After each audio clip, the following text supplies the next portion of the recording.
បាទ Excel កូដណាយឯបាទដាច់ Excel ហើយបាទឥឡូវមកមើលការត្រៀម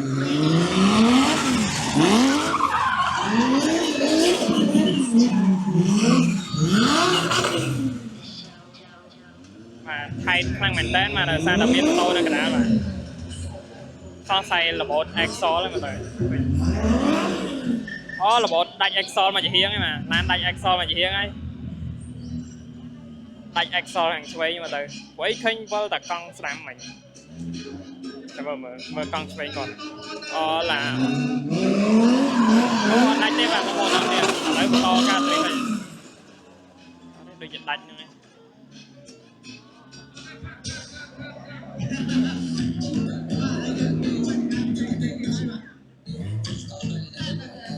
បាទ Excel កូដណាយឯបាទដាច់ Excel ហើយជួបគ្នានៅវីដេអូក្រោយ